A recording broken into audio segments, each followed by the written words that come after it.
do you recall a time where you and a small group of friends were living in somewhat adjacent apartments or nearby apartments in New York City, just having the time of your lives, maybe hanging out at a bar all the time? I can't positively say yes to that question.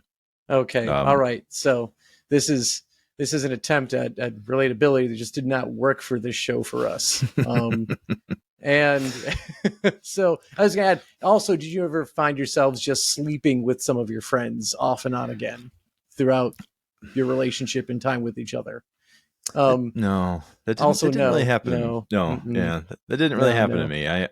I kept my business clean, as some people would say, Ah, at yes. least within the Mm-hmm. friend groups. Yes. Now, the weird thing about this is I could have just swapped out bar with coffee shop, and you may have thought we were talking about Friends tonight, but it is not Friends. However, you could probably say it was because I heard that from some people say that this was some sort of like newer or modern version of Seinfeld, and really that's not right.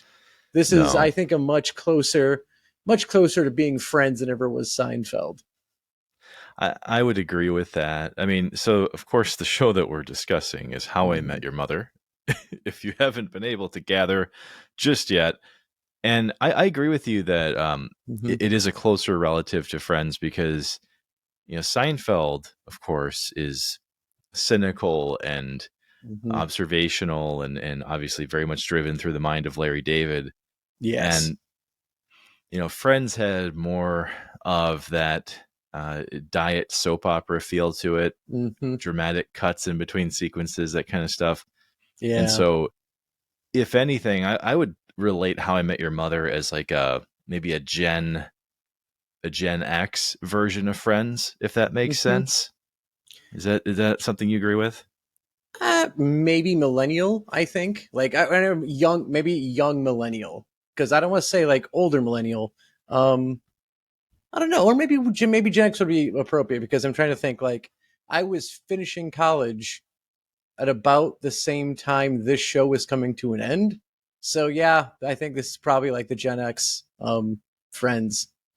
This was them in that age. Yeah, see, and that's where Hmm. I'm also kind of going like, yeah, I think younger millennials is a good fit for it because Hmm. some of the characters are uh, wrapping up like postgraduate studies on this Hmm. show, Yeah. so I think we're in the right ballpark as far as that goes because this show came out in the year 2005. Yes. Hmm.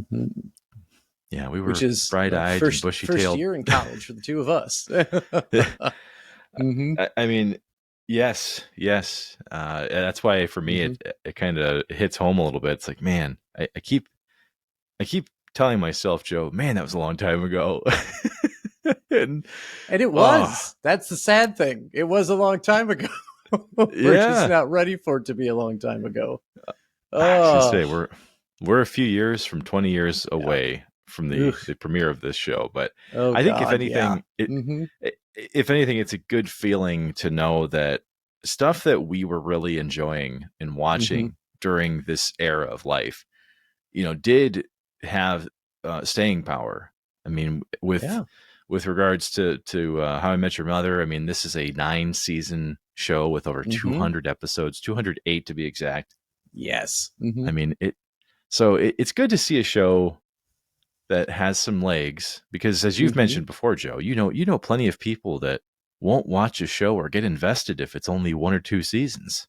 This is true. So I mean, nine gives you plenty to chew on, and I mean, it even gets like a spiritual spin-off or like successor with How I Met Your Father, which I mean I haven't seen any of that yet, so I have no idea if it has anything to do or if like there's any sort of relationship, or is it just like nope, it's same concept, just we're revolving. We've turned Ted Mosby. Hopefully, I don't want to say we've turned Ted Mosby female because Ted Mosby was barely tolerable as a dude, and I think we just should have a character that's not Ted Mosby as a male or a female to follow this time around. Because really, putting him in either gender is not going to make it better. Well, yeah, Hmm. and we'll definitely get into that stuff because one of the things we wanted to do today was break down this series in a, once again, a less spoilery kind of manner. There's some Mm-hmm. things you just can't avoid. I mean, hell, this thing's been off the Yeah. air for almost 10 years now. Mm-hmm. I think you've had time to You catch up have. if you haven't. Mm-hmm. but Yep. there's a couple of quick hits we kind of want to cover because Mm-hmm. just like with any production, there's a lot of these little facts that are kind of floating out there that you may not know. And the simple place to start would be with the folks that literally built this program: Craig Yeah. Thomas, Mm-hmm. Carter Bays, I should say. It's not singular, Mm-hmm. not just one bay, several Not just bays. one bay, many bays, all the Yeah, bays, perhaps. yeah, dude. Yeah. Couple of Mm-hmm. writing partners. They actually met on the writing staff for The Late Show with David Letterman. Ooh. So they've been Mm-hmm. writing comedic stuff for quite a while. These Gotcha. gents here. Mm-hmm. Yeah, but I what I always like to point out here, because I've had this discussion with some other folks before, is Mm-hmm. that Thomas and Bays both wrote themselves into this show, and they built it behind their experiences working, for David Letterman, to the bars that they frequented, and Mm-hmm. and their lives at that time. So, to your point, Joe, the main character of this show, Ted Mosby, he's supposed to be Bays, Oh. okay? Oh. Where Marshall Mm-hmm. and Lily represent Craig Thomas and his wife at the time. Mm-hmm. And so And I'm just going to I should say assume that still wife, by the way, not still wife at the wife, time. yeah. I'm just going to assume that Barney is actually Neil Patrick Harris, and they just knew him this whole time. Uh, Yeah, that's they just yep. We'll keep him in there. That's him. I mean, I'm not going to debate it because I don't have the information to refute it. So yeah. Mm-hmm. But what's funny about Craig Thomas, though, his wife at first was not okay with the idea of her life being adapted for television, or at least loosely based on it. Oh. Mm-hmm. So she did put a caveat on whether or not she would be agreeable here, and it stated, or she stated, I should say, if you can get Allison Hannigan for this role, I will give it my blessing. Well, hey there. Look how that turned Yeah. out. Way to go, Hollywood. Way to come through. Yeah. Yep. Just Mm-hmm. happened. Just happened to work out. But one of the other small bits of trivia here is that the role of Robin, played by Kobe Smulders, who many of Mm-hmm. us know from the Marvel Cinematic Universe, Yes. she was actually originally conceived to be played by Jennifer Love Hewitt, and Ah, she decided to go, that's okay. I think I'm gonna give this one a hard I think I'm pass. good. Yeah. Mm-hmm. Which I don't Yeah. know. I think that worked out for the better. And I don't know why, just because I think not that like Jennifer Love Hewitt looks like old by any means. She definitely does not. But I mean, even then for 2005, God, I think because like how far off of this from Ghost Whisperer ending? I gotta say, it's got to be in the same It's got to be arena. really close to it, right? Yeah, I wouldn't watch that show, to be honest with you. I But I did not mean, either.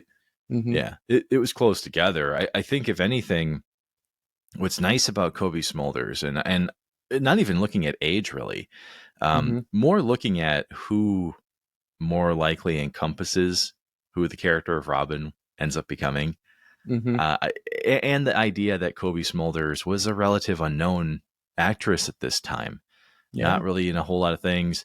I would have had no clue who she was without this show. And from the Mm-hmm. producer's standpoint, they thought, you know what? This is actually a really good thing because she's new to a lot of TV viewers. Yeah. So to the audience, when Ted sees her for the first time, we're basically meeting her for the first time. So I think Mm-hmm. functionally, it works out for everybody from It that did. perspective. It did. And before we get too far into the cast on this one, because I think that's where I would like to jump in, like really quick here with like we already talked about Allison Hannigan and Colby Smulders, but before we get too much further in the cast, if you haven't seen the show and you are wondering what How I Met Your Mother is about, it is in fact the story of how we met someone's mother. Specifically, this is Ted Mosby, our main character, talking to his two children. His children are in his teens, and this is how basically I would say most episodes open is with the two teens on a couch with Ted telling them some event that gets us closer to meeting their mother. However, what is a fun surprise here is that you're expecting maybe Ted Mosby, who we see in the day to day of the sitcom, would be the same as the Ted Mosby telling the story, and that would be incorrect because the first Ted Mosby we really get introduced to is played by the late, great Bob Saget. He is the voice of the older Ted Mosby, who is in fact telling us the story of how we met their mother, which begins to be the first little unbelievable point of this whole thing is what two teenagers are going to sit around for 9 seasons listening to this over like drawn out story that their dad is trying to tell them. No, And not I not can't to get mention, teenagers to listen to like cool things like science for that that's long. but that's before you even get into the fact that Ted Mosby dates over 30 women. Which man, when you look at like the time frame, even okay, that's like okay, 9 years. If we were suppose this was actually like a 9 year span of these people's lives, which I would say majority of it is not. There's a big time skip at the end, but like even got 30 women in 9 years. Who has the energy? I was going to say, I know how Oof. erosion works. I mean, he's got to look like a Ken doll down there after that much action. You just, I mean, that's just, I mean, say I what mean, you will about how many partners mm-hmm. just in general, but I mean, Mm-hmm. ain't nobody got time for that. I mean, even take like that, like the fun part out of that, looking at just like the actual like the will to keep dating 30 times in 9 years. No, I mean, I had a pandemic to like break up my dating woes of like me moving to a new town and having to find new people. That includes like dating and all the spans that happen in between 30 women. And like, no, God, ugh, no, too much. I would just give up. Like, nope, I'm just going to hang out and drink beer with my buddies. We'll call it a day. And you know what though? That's exactly how this show is kind of structured. It's not a TV show that has to rely on chance meetings between specific Mm-hmm. characters to kick things off. In the very beginning of this show, we are introduced to, as you mentioned, Ted Mosby, who's played by Josh Radnor, who hasn't really been in a Mm-hmm. whole lot since. No, Um, Jason Segel, who a lot of folks likely recognize from Forgetting Sarah Marshall, where he famously slaps his dick between his legs. he does. And maybe you even remember him from Dead Men on Campus a long time ago. Since if you're in this young millennial phase or era like where we are, and you're like, yeah, Oh I yeah, remember this guy who jacked off to the freshman Facebook back when the there you Facebook go. was a literal book. Yeah. Mm-hmm. Yeah, the Facebook. Yeah. Oh Yep. yeah, but he Mm-hmm. plays the much more wholesome character of Marshall on this show, Yes. um, Mm-hmm. and he is in a relationship with Allison Hannigan's Lily the majority of this program as well. Mm-hmm. And as you pointed out, we have NPH himself, Neil Patrick Harris, playing Barney Yes. Stinson, Mm-hmm. which got to say his career kind of took a turn because I feel like we saw like a proto version of this in Harold and Kumar Go to White Castle, Yes. where Mm-hmm. where he's playing this like hypersexualized version of himself, which isn't anywhere near the real No. real NPH. Which is Oh interesting though, because like if you take like Neil Patrick Harris from Harold and Kumar, Barney Stinson, for those of you who have seen both, really is a dialed down version of that, which is also yeah, crazy to think of when like because Barney Stinson like goes to some extremes to like I know I can say date women. Barney rarely tries to date women in the show. His typical goal is just to like hook up with women. yeah, Um, but like the lengths that he goes to pretty fantastic. Of like the many running gags that this show has, the playbook, Barney's playbook, or his different methodology of trying to pick up women is one of the more fun ones to watch. I mean, looking back on it, Barney is kind of a horrible person, but if you can successfully convince women that an older version of yourself traveled back in time to warn you about the impending doom of society unless you hook up with the younger version of himself, and he runs out of the bar and comes back without the old man get up on and then yeah. successfully sleep. You know what? Fine. He can have that. He got that to work. Good job on you, Barney. I mean, Mm-hmm. and that's something that I wanted to break out into as well, because when you start thinking about how to dice up 9 seasons of this show into like Yeah. parts to look for, of course we have the fact that we don't really get to know a whole lot about these characters up front, but there's a Mm-hmm. lot of flashback storytelling, or I think it's called an aside, which Family Guy made popular, where you say something and then it references it back and shows you what they're talking about. Mm-hmm. A lot of that going on here. And another piece of trivia, because of that, because of just the way they do storytelling, they couldn't film this in front of a live audience, as a lot of sitcoms tend to do. Because of how they would have to do the flashbacks, you Mm-hmm. realistically can't do that in front of an audience. So No. yeah, Mm-hmm. that this So it show was does. actually played in Mm-hmm. front of an audience, and they reacted to the finished product. I was gonna say that was one thing I do remember people like giving the show flack about, is that it had a laugh track. But I mean, as far as laugh track goes, it's like the most honest laugh track you can have, in that it was played in front of a live studio audience and they just recorded their reaction to the scenes and made sure it was used. It wasn't like they just had canned laughter at parts where they wanted us to laugh too. Yeah, like when you look at other sitcoms like The Big Bang Theory, for example, Mm-hmm. which we haven't discussed, but we're likely going to get there one I day. think we'll probably get there. Yeah. Mm-hmm. Well, on that show, the laugh track was even more egregious, because you can recognize and point out the same laughs being used in different Yep. episodes. So it's like, man, okay, Yeah. absolutely know what they did there, and If it's there just was a lazy. laugh to the equivalent of the Wilhelm scream, you would Yeah. pick it out every single time in Big Bang Theory. Oh, and I Which, definitely do. yeah, I I mean, picked which those isn't to things say out. I was not guilty of laughing at the Big Bang Theory plenty, but I digress. Yeah. We're talking about How I Met Your Mother tonight. So, Yes. if we Yes. have to, like, before we get into like really breaking down like what to look out for while watching the series, let's actually dive into the characters a little bit more. Starting with specifically Ted. Ted is our main character. He is the one the audience is supposed to basically live through in this series, since he is the one trying to tell us how we met his children's mother.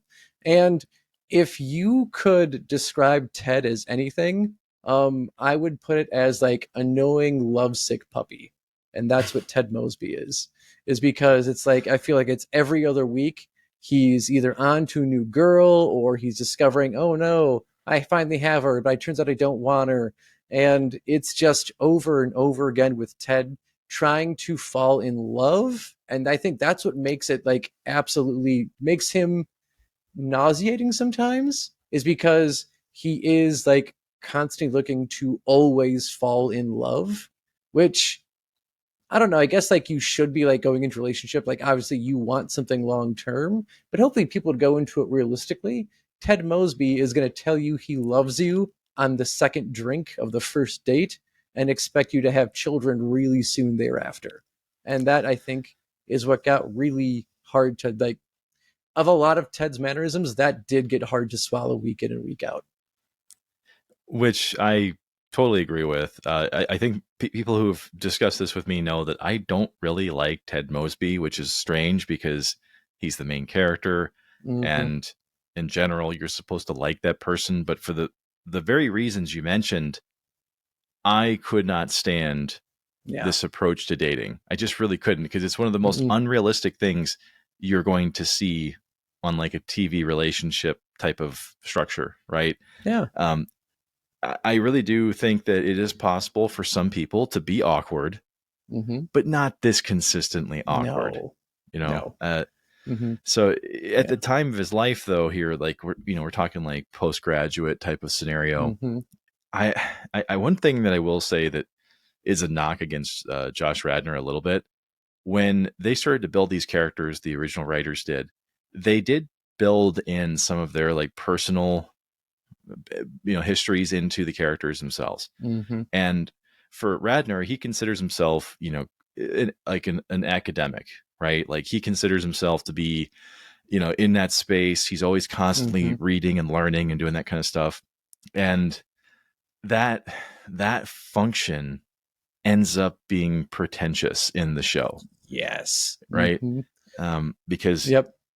Ted will end up judging other people for the most minute little things, Mm-hmm. and it's like that's not that can't be him as a person, I would right? hope not, because like I mean, when you mentioned like Ted being an academic, or the person who was based off being considering himself academic, I rolled my eyes not at the person thinking himself as like a lifelong learner, but I rolled my eyes at the fact that Ted Mosby will always think he's the smartest person in the room, and how like annoying that is. Like Yeah. immediately, I know there's an episode where he finds himself like reading or like quoting Dante's Inferno in like Italian. And it's like, who does that? No one does that. Smart Mm-mm. people don't do that. He was doing this at a party. I mean, he does like do this like twice in the same episode. And the second time, he does say, "Man, I sound like a dick." Yeah. Which I mean, you would hope that would be character growth for Ted. That in that moment, maybe he would stop doing that, but he really doesn't. He just kind of keeps on keeping on being Ted. And one of the aspects of that I think is hard for a lot of people. I'm not the only one thinking this. I've read this Mm-hmm. other places. His character does kind of treat women like disposable things, and not in like a womanizing way, but Mm-hmm. there is a character that he dated for a little bit in the past. He tracks her back down after things kind of fall apart with the relationship he's chasing, and then he dates her for like a total of 3 weeks, and then dumps her on her birthday, just like he did the Yeah. first time. Mm-hmm. And so it's like, it's hard to stay consistently in his corner because he's a shit human. He He kind of really is. is. Yeah. Mm-hmm. Yeah. And his So obsession, although like I guess this may actually be one of the most realistic parts of Ted Mosby, is he is actually obsessed and in love with being a New Yorker, specifically being like someone who lives in Manhattan. And like I do love New York. I've been there a few times, absolutely love the place, love the people who are there. But my God, we can drop the "it's actually the greatest city in the world" mentality that some of you have. Like I've met too many New Yorkers that are just like, no, it is the greatest city in the world. And there's nowhere else I'd want to live. Like, really? Have you been other places? Like New York's great, but uh, have you seen Tokyo? It's like New York, but cleaner and a little nicer. Throwing I, it out there.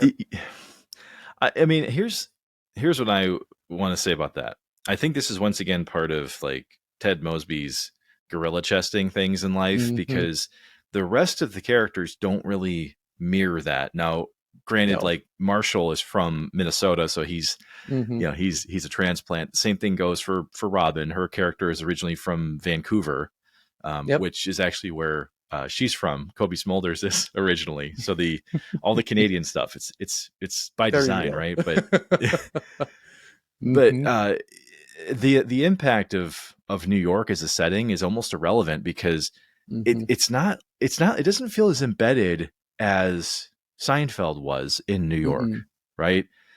Like you don't tend to get so much of these interactions with like local food vendors and Mm-hmm. just this species of people who are on the streets, right? Mm-hmm. You have this very clean manicured New York that just doesn't Yeah. exist. Yeah, I mean, It's if not anything, real. it's like it actually reminds me of like an episode of Mad About You, if we're gonna like cast the line out even further into the past, and how like a character is like filming he's filming a commercial to like advertise New York City, and he made the mistake of casting some boy to play like a homeless child or like someone with low like socioeconomic status running through, and like the producer comes on, he's like, you can't have that homeless kid there. Like we don't Yeah, advertise that about New York. And that's what this kind of did. It's like it gives us the cleanest pub you could think of in the city. It gives us the only the absolute like pearliest parts that you ever see of New York. And yeah, I think that's what kind of like, takes away some of the love of New York though, to be honest, is like it's not well polished. And maybe that's why people love it there, is it's not this brilliant metropolis that some people want these larger cities to be. It actually has personality to it. But yeah. let's, I guess, focus on the personalities of the other parts of the cast. Now, we mentioned Jason Segel a few times already, who played Marshall. Marshall does basically represent the Midwest pretty hard in this, and that he is overly nice to everyone except Yes. Wisconsinites, which is hilarious. There's an Yes. episode where he drives through Wisconsin and he's just yelling at everyone on the interstate. And it's very funny. And Yes. also the fact that the one of the biggest insults he could have about Wisconsin is he refers to us as those elbow on the table Wisconsinites, as if that's supposed to hurt our feelings or make it sound like we're the rude ones. But this is a character who he's kind of like the eternal optimism piece of the show, with the exception of two of his character arcs, which one of them actually does help Jason Segel want to continue the show, because I believe in season 6 he was actually considering making that his last season, because he felt Marshall was too one-dimensional. He was always just like, the big goofy buddy who was always optimistic no matter what happened, where literally the worst thing could happen to him and he would be fine. And after I think he had talks with the writers on that, they actually gave Marshall a pretty deep story. Like it's really 2 episodes, but it's 2 pretty heart-wrenching episodes that you get in season 6 that focus on Marshall. And like, to the credit of the writers and Jason Segel, like, if that's what kept him on the show, like, good job, because those were 2 of the best episodes of the show, and they were sad ones. Yeah. I do want to say that his character is a direct path to his father, who is played by Bill Fagerbach, who is literally the voice of Patrick Starr on SpongeBob SquarePants. So Yep. when he yells, you can hear the Patrick. I'm not going to try to do it. It's not my job, but you can hear Patrick coming out of his head, and it's just really hard to not sit there and go, that guy lives next to SpongeBob. Yeah. And if you want to just keep going further and further down the sitcom memory lane, he also was in Coach, I'm pretty sure. So oh my God, really yes. dig back, dig back, ladies and gentlemen, and everyone else. Like this, like, which I guess is another great thing about the series that we can do is just the cameos that show up throughout the series. And when you have 9 seasons, you're going to be able to get some fun star power going in here. But yeah, Marshall has some pretty great moments that aren't sad, though. One of my favorite ones that actually a friend and I tested out was there's one of these flashbacks to Marshall and Ted being in college, and how Marshall agreed to drive Ted home, and then Marshall keep going to Minnesota in his Pontiac Fiero, where he had a singlet of the Proclaimers' "I'd Walk 500 Miles," and the singlet was stuck in the tape deck, so it just kept playing over and over again, and the radio was broken, so there was no other song. And it was literally just like, hey, they didn't mind at all that song kept going because how much they loved it. And then it was like 3 hours later, like, oh God, I hate this song. And then Marsh just goes, don't worry, it comes back around. Yeah. You see him like, oh, this song is great. It's like, great again. He has his moments that are just like, they hit very well, because they are kind of like the innocence that the show needs when you want to like gloss over the horror that is Ted Mosby. Yeah, like it's a complete opposite reaction of like what Elaine Bennis is like to Seinfeld, because she's not from the city. She moves into it as an adult, but the city doesn't pull her down. She ends up becoming a character of the circumstance.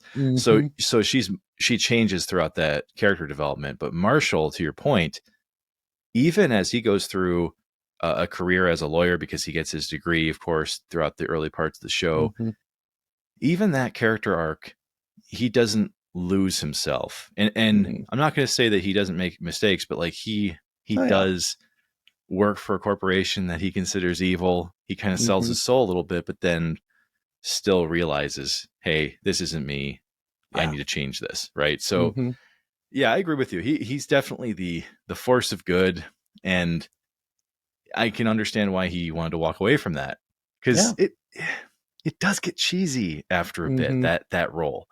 And something had to shift in order for him to, one, look like he was actually having a good time, but do something with the character other than just constantly the right thing. Like, we got to break out of this. And so he almost didn't come back for the last season, by the way. Like the last season, he was like, I don't know if I can do this anymore. Yeah.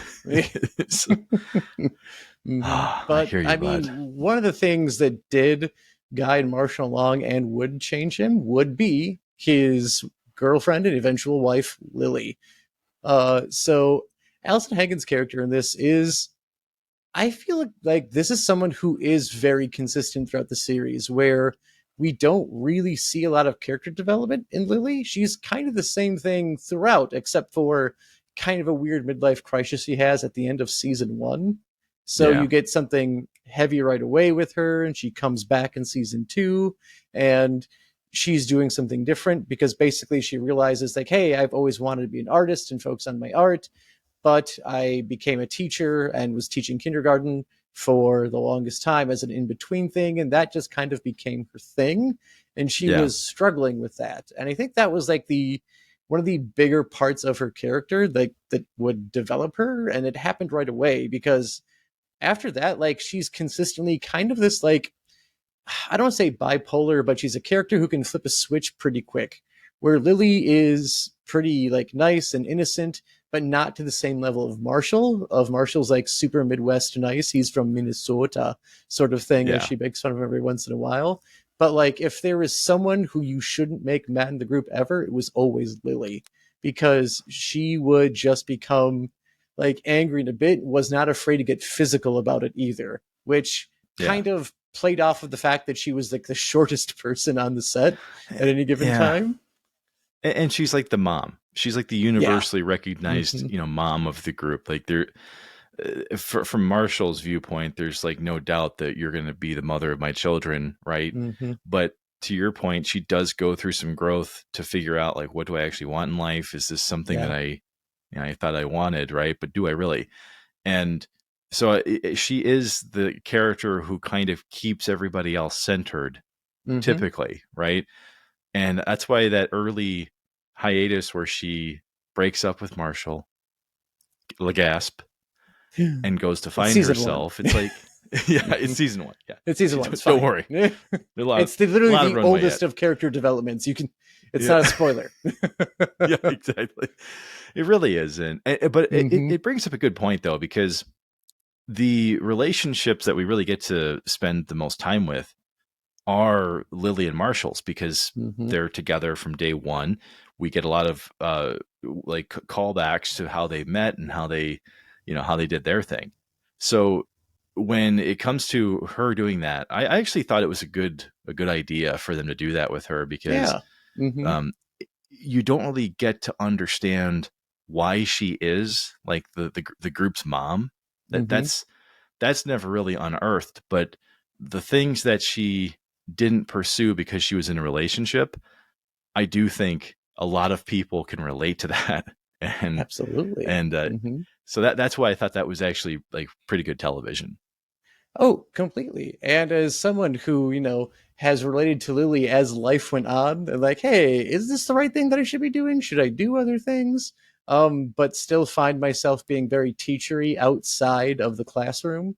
Like, I will, one of the best things that like, just as a teacher that Lily does in the series is, on her hiatus of being a teacher, she goes to work in like Ted's like office.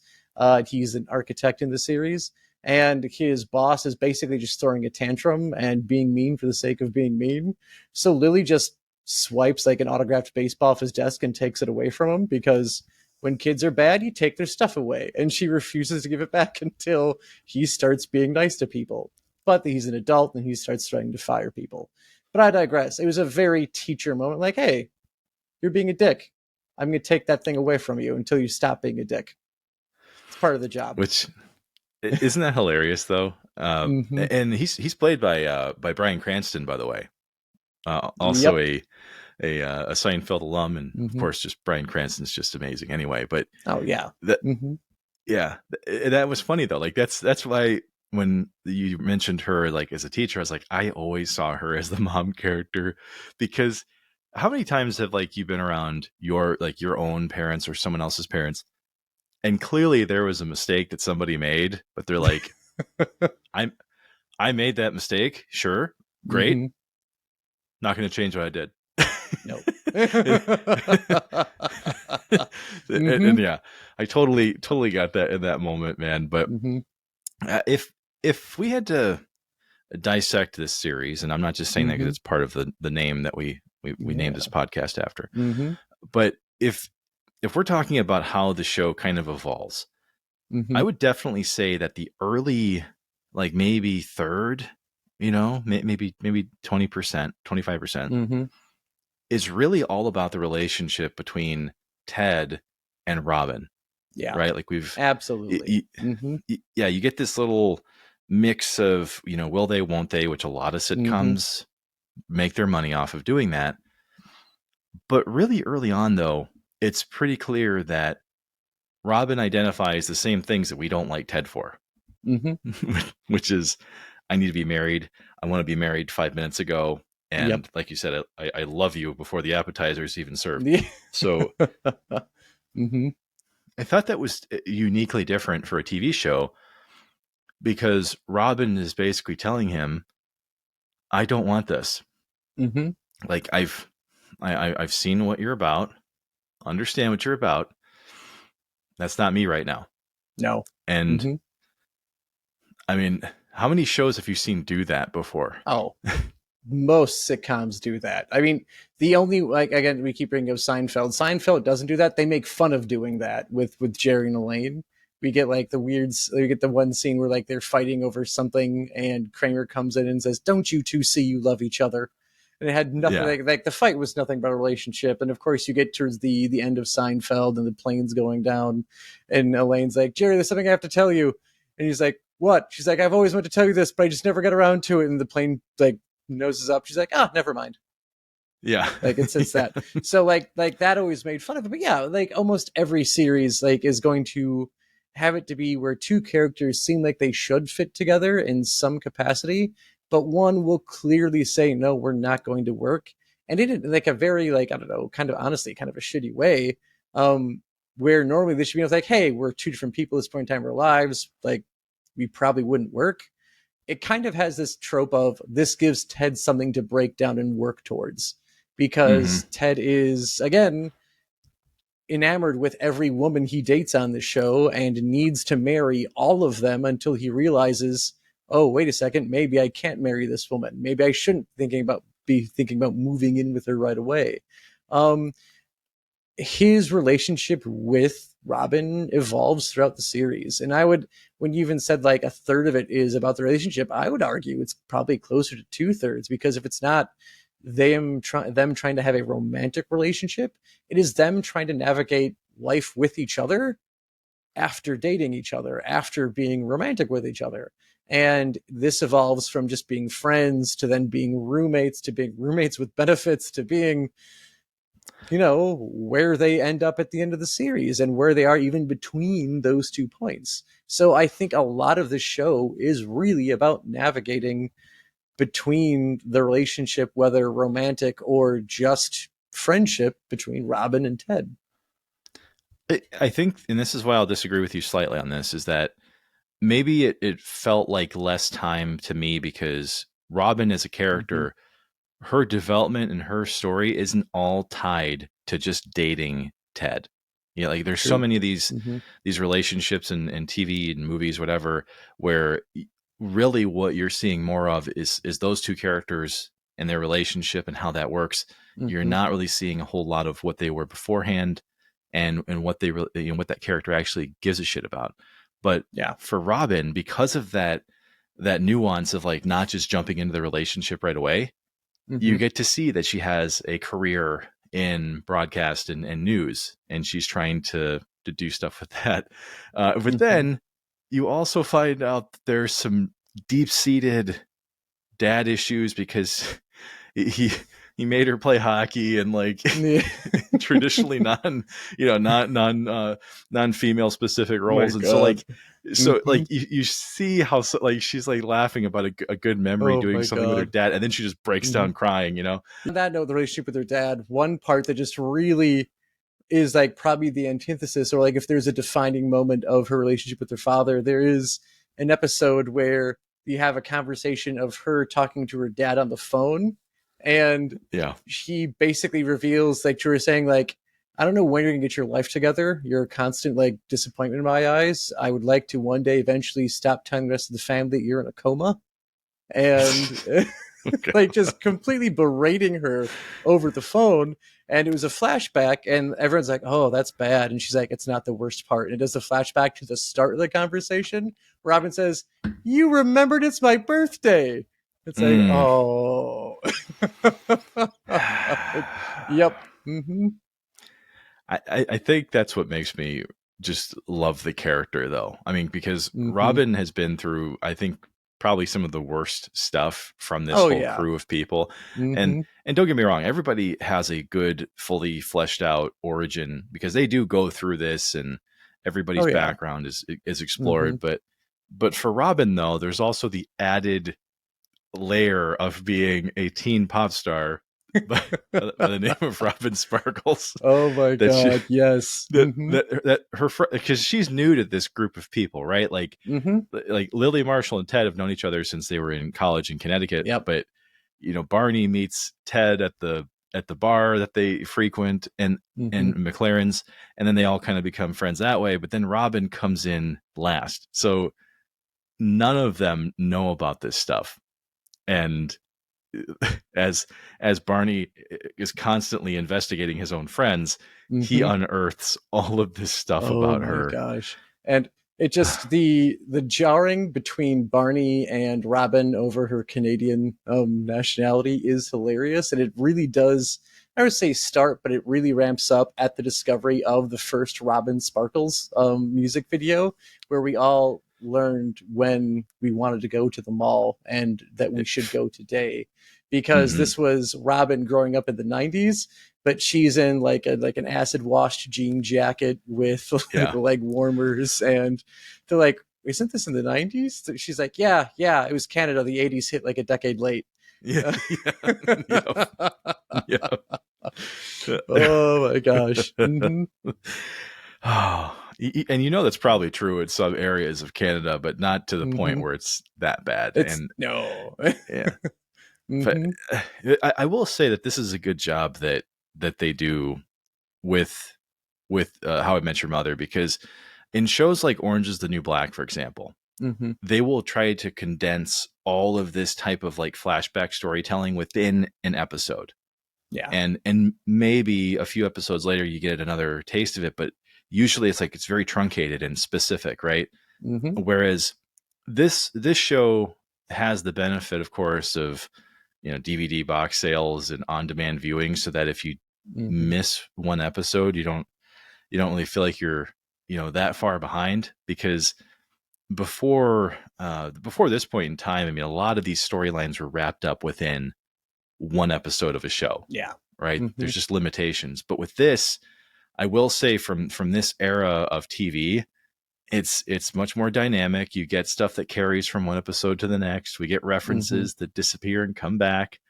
And of course, the Robin Sparkles stuff is fantastic as it carries through Oh the whole yeah. series. But Mm-hmm. yeah, I think it's a fun structure, and I think they use it well. Like, I really do think they use the tactical flashbacks really well.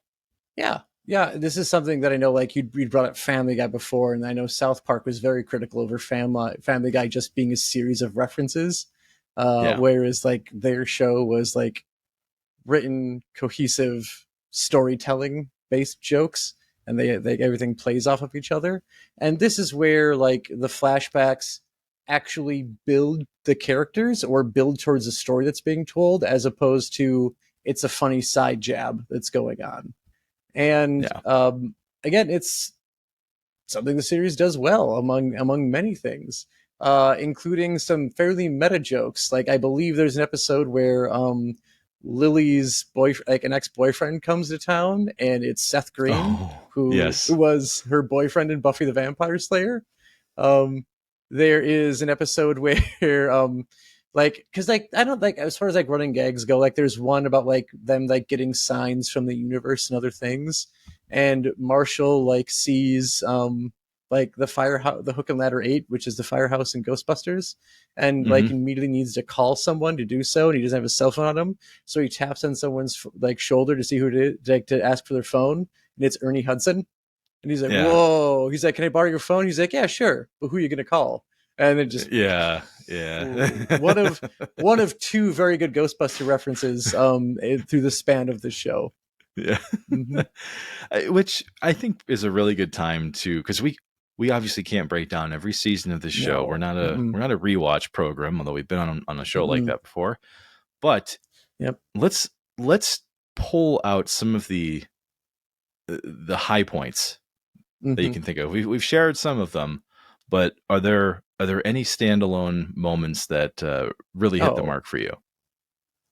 I would say I think one of the biggest ones was the ongoing slap bet Yeah. between Marshall and Barney, because there's the initial like there's just a slap bet that I it's to the point where I've forgotten like what the bet was actually over, but when Marshall inevitably wins the slap bet, he gets to choose between either slapping Barney 5 times immediately or spreading out the 5 slaps over a long period of time, and they could just come whenever.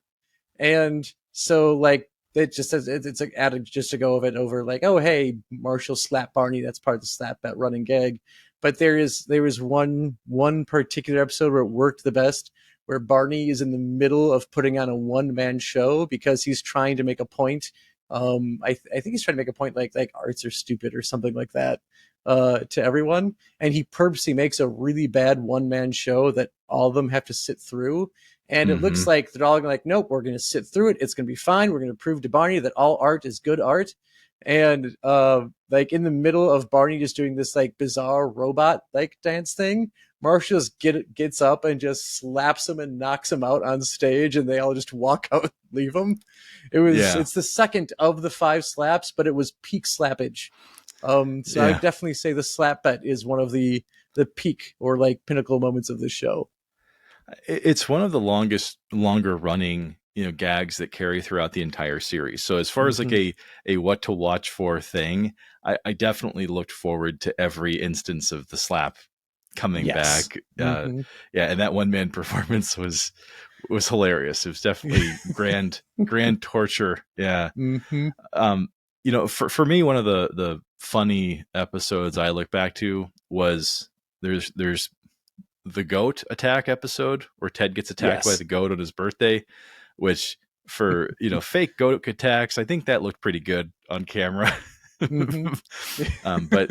But the other one though that I appreciated was, and this is the whole episode, not just this one piece of it, but the pineapple episode where Yeah. Ted Mm-hmm. wakes up, there's a pineapple on his nightstand, and there's a woman in his bed, a brunette that we assumed is Robin, Mm-hmm. but throughout the episode, you just realize how drunk he got and how little he remembered. So as he's Mm-hmm. gaining back his memories of that, so are we. So I got to say that for the Mm-hmm. high points in this series, sometimes you can let go of the gripes you have with some of the characters and how they behave.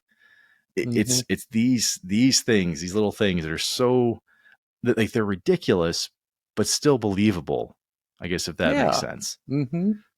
Yeah, Yeah. absolutely. But along with every high that a show has to have, it of course cannot be a winner all the time. So, Mark, what would you say is perhaps maybe a low to look out for while watching this one? Well, my first low is, I think, something that changes over time, because Mm-hmm. when we first watched this show back in the early 2000s, mid 2000s, the character of Barney was cool back then, Mm-hmm. or at least you're like, okay, I can kind of get behind the bravado and how he hits on women in very crazy ways, as you've pointed out. Yes, Yeah, but honestly, suit up. That's his thing. He always says that suit is up a because he's thing. always Mm-hmm. always wearing a suit, except for like three Mm-hmm. episodes of the show. And even back then, I was like, the suit up thing. I might wear a suit as a joke to school every Yeah. every now and again. But as time went on, like that was the one thing that consistently for me was like, is this cringe? Because his acting is great. Don't get me wrong. Like Yeah. and Mm-hmm. like NPH kills it. He really does. Oh He's yeah. really good in this role. But I am happy that they pull out of the that version of Barney, like as Mm-hmm. he understands maybe I do want relationships and not just this callous life. And as they expand his character, Yeah. that's the part that I think is actually kind of a low point for me. Mm-hmm. This watching him constantly talk about the bro code and all that other stuff. Nowadays, I think if you're rewatching it or going back for the first time, I think you actually might cringe a little bit during that. Mm-hmm.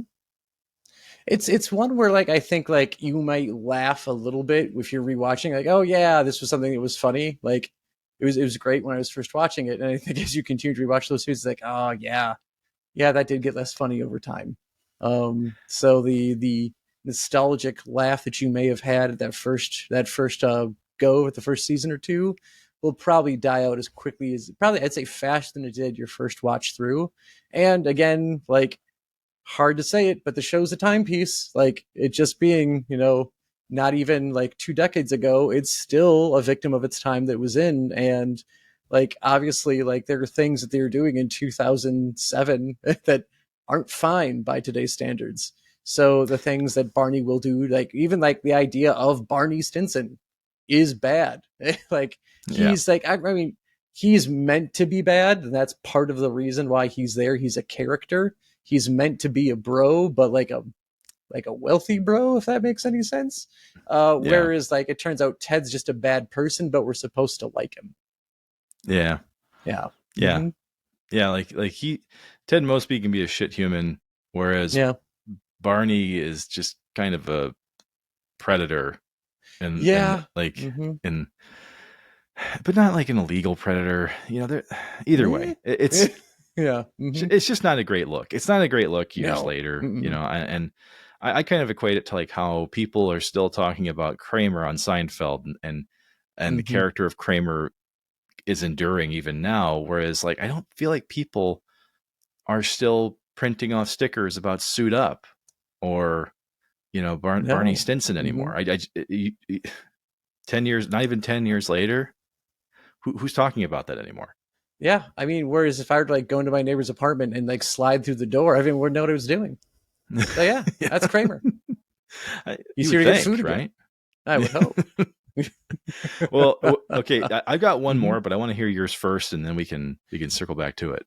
I mean, it's probably the most obvious choice, and really kind of a low blow to say this is a low, but honestly, it's the finale. And endings are always Mm, super hard for a show to write, but this is one where it did do a good job in doing some emotional like pulling on you because you are realizing like throughout like the two-part finale, you are seeing the group starting to go their separate ways, and they're becoming parents, they're doing other things with their lives, some of them are moving away, and that part of it is very much like, this is life. Nothing gold can yeah, stay.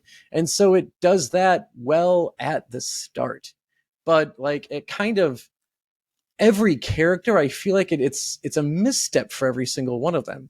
Marshall like goes from being a lawyer to a judge at first, which is great, but that he does that in the first half, and in the second half, the two part, now he's running for the New York Supreme Court. It's like I thought Marshall got what he absolutely wanted, and now you're making him go one step further for the sake of telling the story.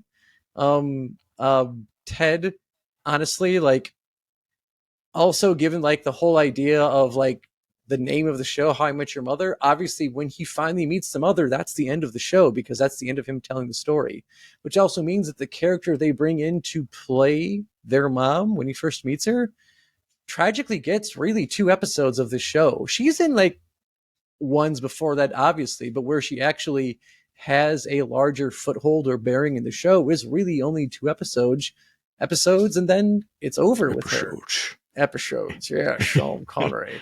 Yes, But episodes of the and show. if you start to think of, you know, why is this guy taking 9 seasons to tell the story of how he met his mother to his 2 kids? Why is he doing this? It's probably not because one of them just asked, "Hey, Dad, how'd you meet Mom?" There's probably something else going on here. when that something else does happen, um, it's just like, I don't know, it feels forced because I don't want to give everything away. So like that completely has something to do with what happens with Barney and Robin in the final, and what happens to them again, I felt was forced. What that Yeah. those two had, Barney and Robin had something at the end that impacted both of them, but it literally impacts them, and it's supposed to be a big life event that impacts them, and it's literally over within half an episode. So it's like, well, what the shit? It's like you're trying to wrap stuff up so fast, and you led Yeah. up to these really big moments, and it's like they were nothing, and they're just Yeah. like basically like quick plot devices that didn't even need to happen to these two characters. So that's my low yeah. point, is just the end. Well, yeah, I was actually going to mention some very similar sentiment here. When it comes to Robin and Barney, this was something that I don't know if they fully understood as the writing team, because NPH even mentions this on an interview that he did, that as he starts to recognize as a person, not as the character, he recognizes just how funny some of this stuff with Robin is becoming. And Mm-hmm. he's trying to figure out the mystery too of who's the mom. Like he was reading the scripts going, wait a second, it can't be Robin because they just mentioned that there's a mom and then there's Aunt Robin and they're different people. So Yeah. as he's actually and this is just a tribute, or this is just like a hat tip to NPH for how great an Mm-hmm. actor he is. He's trying to instill what he thought was where Barney was naturally going. So that led to him actually saying his lines in a more flirtatious way towards Robin than someone Mm-hmm. else would have just read the page. And Yeah. as their relationship built, that's kind of how the script started to take them. It wasn't necessarily that the writers were there going, oh, we Mm-hmm. have this grand plan for them. It was like, wait a second, what you're doing is working. Let's try that again, right? Mm-hmm. So I think that could explain a little bit of what you're talking about. But at the same time, I agree with you that a low point is absolutely the underutilization of Kristen Milioti, because Mm-hmm. as once again, people have known this for a very long time. And if you don't know who she is, it doesn't really matter. She's the mother. Okay. so it doesn't Mm-hmm. matter. A lot of people were even familiar with her when she became the mother anyway. And they're like, oh, who is this person? It doesn't ruin it for me. Yeah. But Mm-hmm. as you've mentioned, there's so many threads they're trying to wrap up at the very end of this, that her character suffers, her character of Tracy, because she almost becomes this unbelievably over charismatic and quirky and funny person, Mm-hmm. that there's no way that one person could solve this many problems for this many people that she doesn't even know. Mm-hmm. And it just, yeah, it definitely feels stunted. And I feel bad for her because she's a great actress. She's in a really good movie with Andy Samberg called Palm Springs. It's a Mm-hmm. fantastic movie. If you haven't seen it, definitely check it out. But either way, she's got a lot of talent. And so I thought she was reserved to being like this, new girl kind of Yeah. thing. They pigeonhole her into this, and Mm-hmm. it's hard to watch it. I probably laughed at, one out of every like four one-liners she threw out there. Mm-hmm. So, yeah, it didn't always work for me, but Yeah. but I do think that she does round out a good part of this cast. And yeah, unfortunately, I think a lot of people have said this to people who watched it live as it came out, and the people that have watched it now looking back. Mm-hmm. That last season does struggle quite a bit. You can tell they're trying to, burn the ends on the rope kind of thing. Yeah. And the other thing too to consider, you have a dad talking to his kids about plowing 30 women. I know. What the hell? Who does this? Who wants to sit their kids down and talk about that?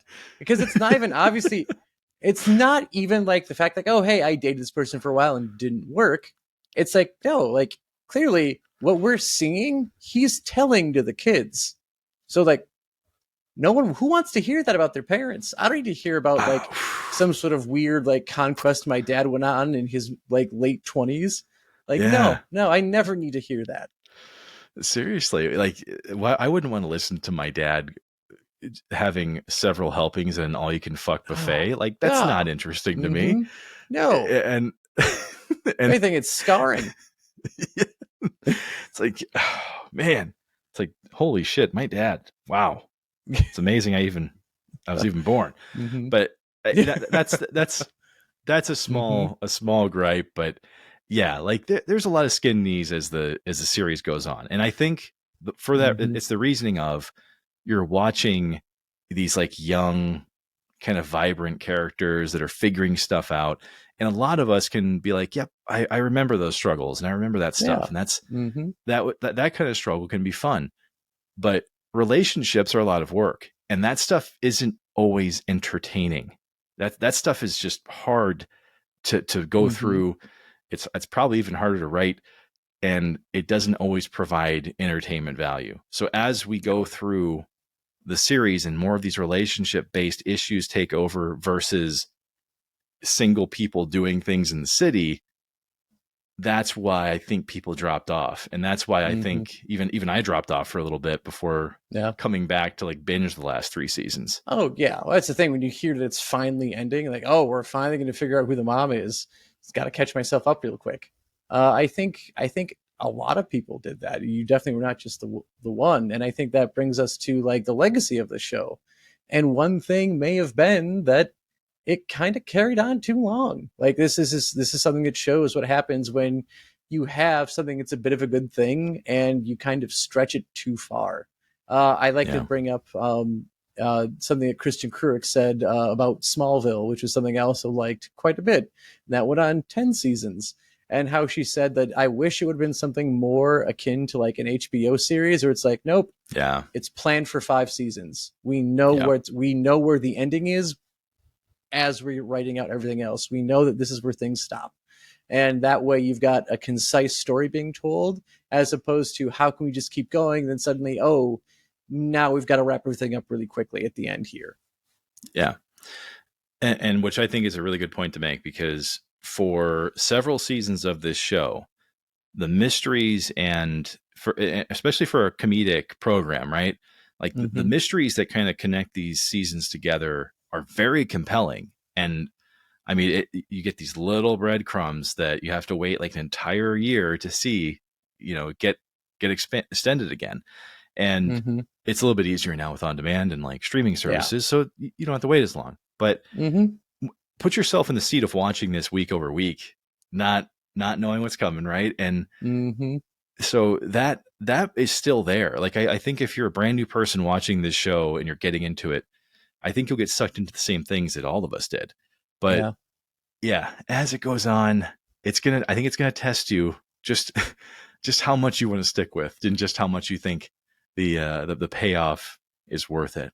But tell you what, with that, we do want to thank you for listening to Digital Dissection.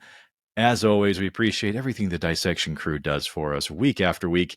Your support goes an incredibly long way. And if you happen upon this show by accident, why not drop us a review or comment on the show?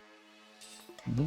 We also love hearing from you. So don't be afraid to email us over at digitaldissectionpodcast@gmail.com, where we welcome any ideas you have for future shows, episodes, and if this were younger us, we'd even say dating advice. But we're both past that now.